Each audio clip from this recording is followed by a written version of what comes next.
Welcome back to episode 12 on the FitBiz Journey podcast. We are here today with Brittany because they went from basically zero to be a hero in the fitness industry, and I really want to get your background and everything that you're able to accomplish from that to today. Mm-hmm. Okay. Thank you so much for having me, Daniel. I really appreciate you asking me to be on your podcast. I think it's great to be with like-minded people and be able to share kind of how we went from zero to, a hero essentially in our first year of business, kind of alone. So thank you for having me.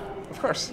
So, Brittany, can you please tell me what was your background and how did you even decide to start a fitness studio? Mm-hmm. So, I was actually a business owner in South Dakota prior. So South Dakota is about 9 hours from Illinois, and I had a boot camp, like just a small boot camp. I was actually running it out of my garage there.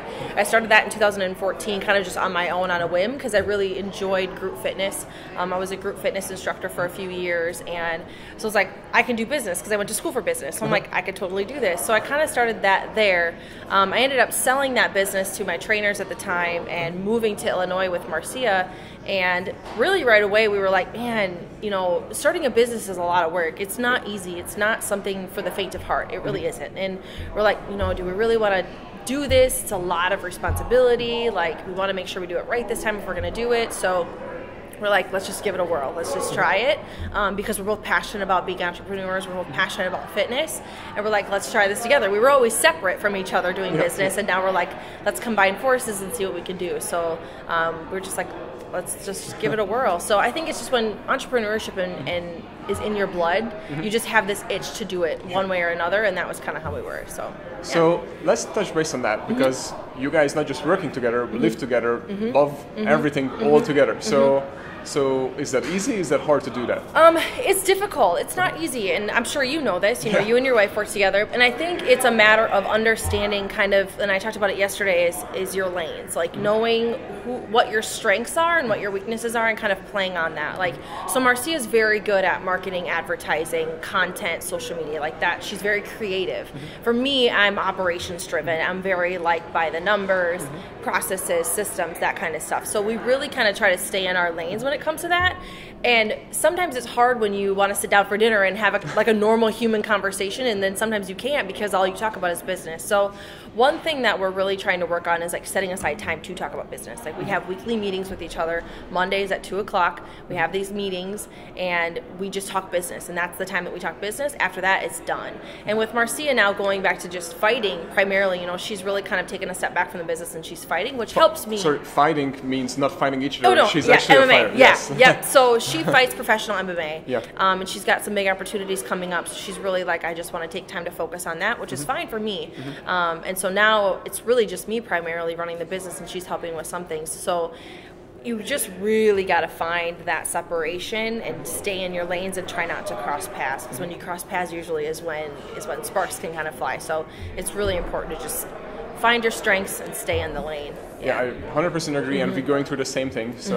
So that's literally what the secret is. And Grant Cardone and his wife, basically, they're saying the same thing, that you should actually work together, because the saying goes against it, but it says that couples who work together usually don't stay together because then they just fight, but it's not true. It's if you both work towards the same goal, then of course you're going to stay together. Yeah, you just have to make it work, just like you are. Yep, it's finding your strengths in your own arenas. So for me, we recently just kind of figured out that Marcia's the starter. She really likes to start new things, start new projects, get them off the ground, and then leave them and then start something else. And I'm the person that's I like to clean that mess up and finish it and get it to be a longer term thing, running the business and getting it to where it can go. So we never really knew that before, and now that we know that, there's a lot of more clarity of why we are the way we are with each other, because she's always let's try this, and for me it's I feel I'm getting all these balls thrown at me sometimes, but now that we know that's how she is, this is how I am, we've worked a lot better together, knowing what our strengths are and where we fit into the business, so that helps too. And that's exactly why I have an operations chief operating officer, is because the same exact reasons, because I basically start things and I have these ideas and I need somebody who puts it on paper, and then we go over it together and I'm like, all right, I like it. Yep. So it's very important. Yeah. So I think that's one of the things. Let's talk about this, because you and I are both speaking at the GSDCon 18, which you are right now.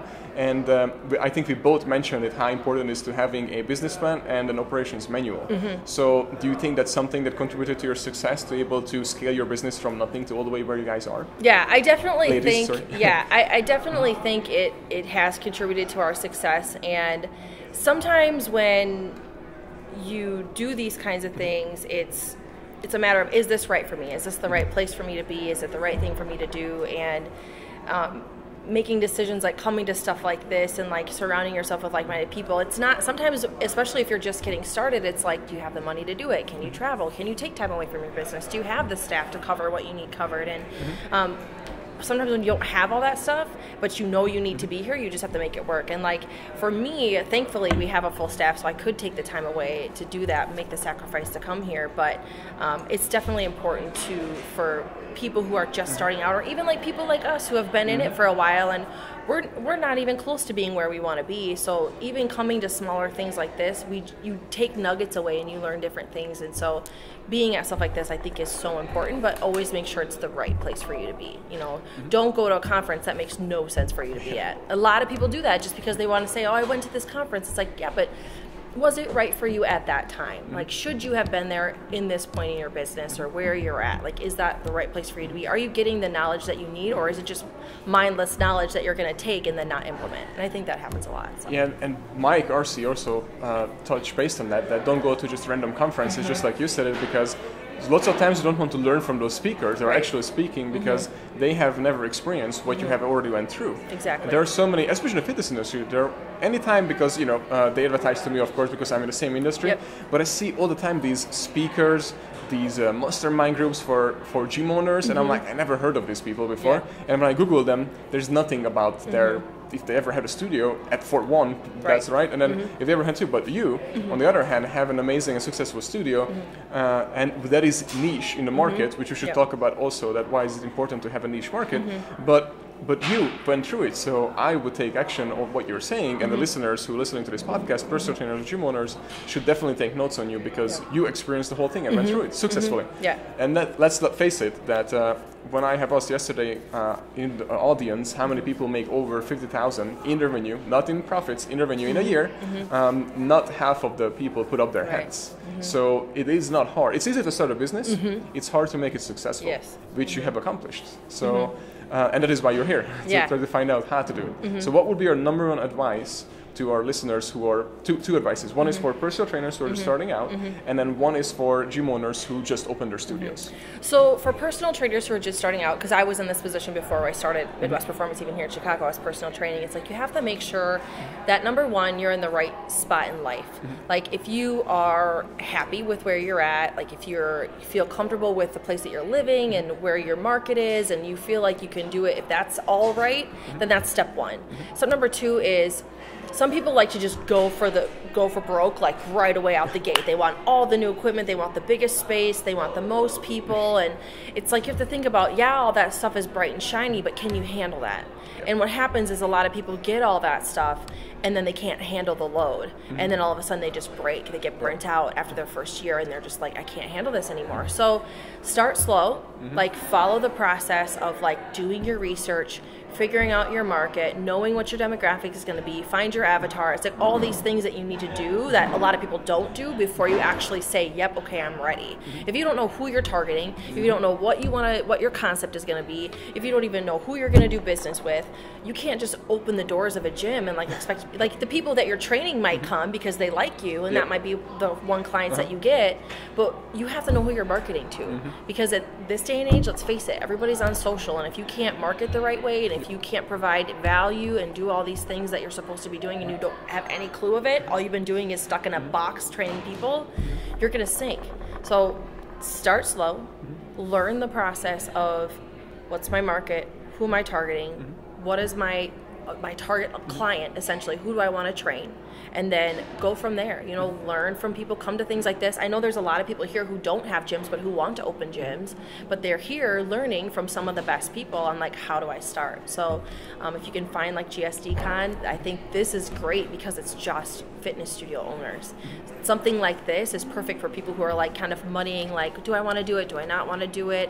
Because here you're learning all of the stuff that you have to do. You're learning the sales, you're learning the marketing, you're learning the lead generation, you're learning all of those things from people who are already doing it, and you can be like picking their brains. So finding and learning from stuff like this, I think, is another really important thing. So that would be like personal trainers. For gym owners, I said it yesterday, start small and take it all. Like some people like get into their first year and they're doing really well and they've got a lot of members and they're doing great and they're like, okay, now I'm ready for a second location. But all of their problems aren't solved in their first. So all of a sudden they've still got problems in their first, and usually it's operational or systems problems. Yes.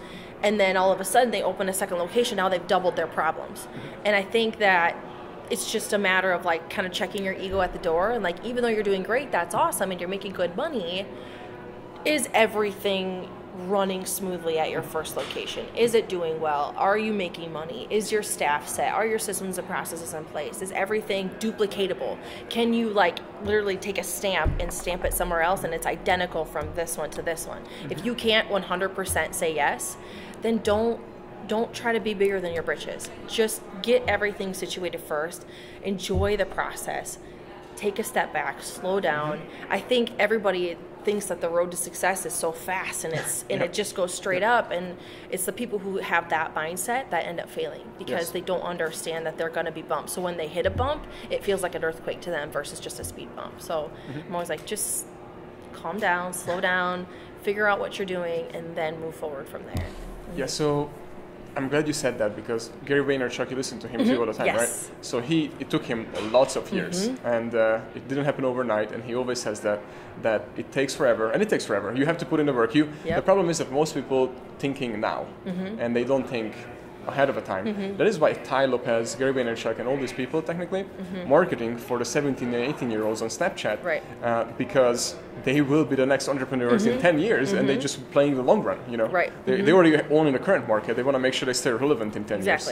So keep it in mind that if you think with the end in mind, you're going to be successful. But if you think for the short game, you're never going to be successful. And I think that that's what happens too. Is like, especially when you get successful right out of the gate and you're making all this money right away, people are like, wow, I'm doing great, I'm making all this money, like I'm gonna, get there really fast because it's going really well now. And then like even with Tom from Outside Fitness figured out yesterday that you could be on top of the world and then all of a sudden it could come crashing down on you and you are just SOL, And I think that that's something that is a reality for any business owner. Like, you have to remember that things could go wrong, and you have to be ready for those things. Don't always feel like everything is going to be okay. And obviously, everybody's always a positive mindset and positive mindset, which is awesome. But you still have to think about reality and like the world that we live in and everything that goes on around you. And as a business owner, your business hangs in the balance when it comes to the world around you, and if the world doesn't want what you're doing, they could knock it down in an instant. So I think, again, thinking with the end in mind and that long game, thinking about the long game is really important instead of just the short-term gains that you're making. Yeah, and it will also help you to push through the really hard times too. And because there will be hard times, just like I said it to you yesterday, that life is great until you get punched in the face, so you have to figure out what you're going to do next. Exactly.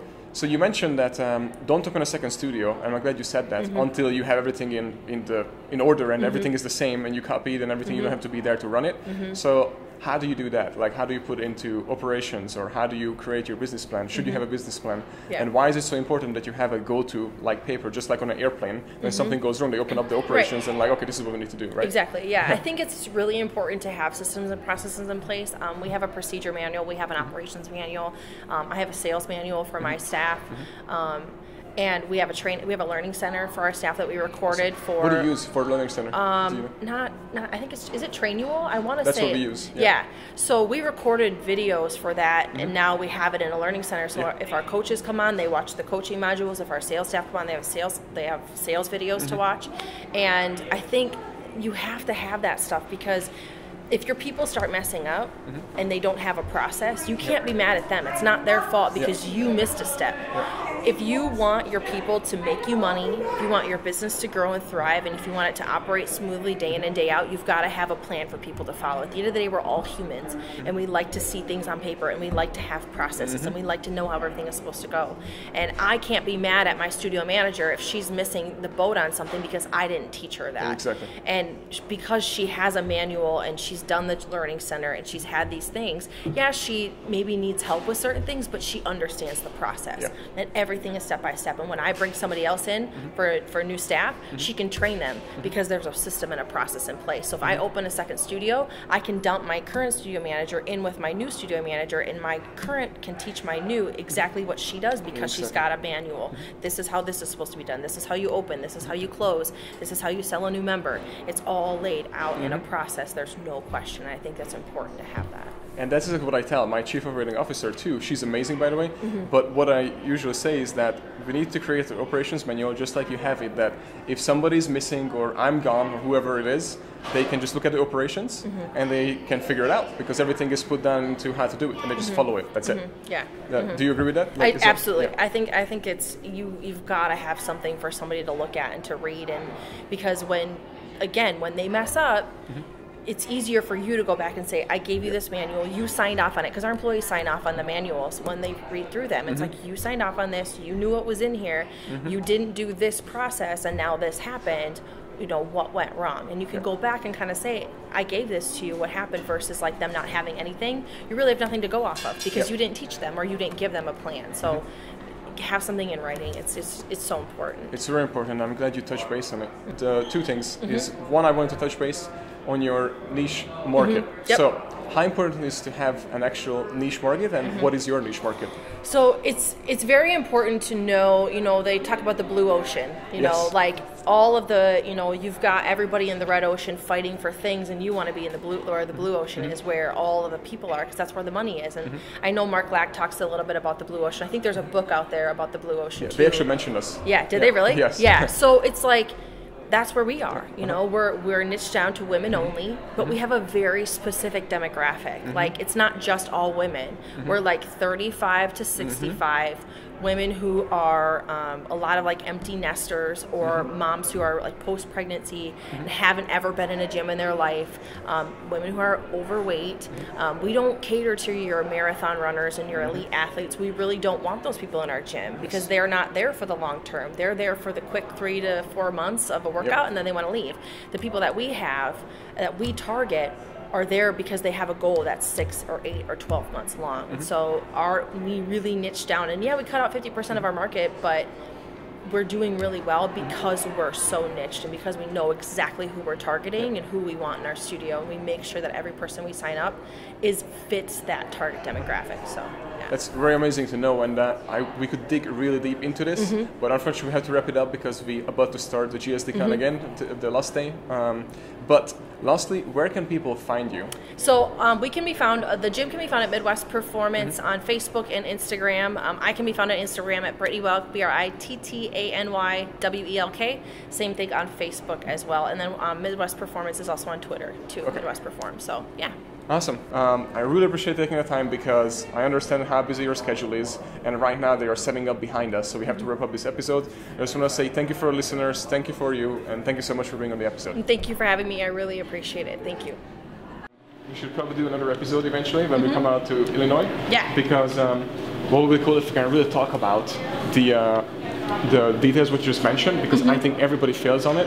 One, the results part before the clients, and then second is what you said about the plan, that they actually have a plan for 6 to 8 months and that, and how you interpret that to the trainer, so they also know that they have to have a plan for their clients. Yeah, absolutely. Yeah, that's, I think that's missing in the industry like crazy. It is. Yeah, people just don't understand that you have to understand your client. Like, what do they want? What are they trying to do? What are they trying to accomplish? If you bring them in and you think they're just another member, they fall by the wayside. Like then you wonder why they leave in 3 or 4 months. Is because you never paid attention to them. You never understood what they wanted. If you understand what they want, what they're looking for, and what they need, and then you cater to that through their entire membership experience, they're going to stay with you past that typical, 12 to 14 months. You know, so I think that's really important. Yeah, that's amazing, and I think we got it on camera, right? Yep, I did. Perfect.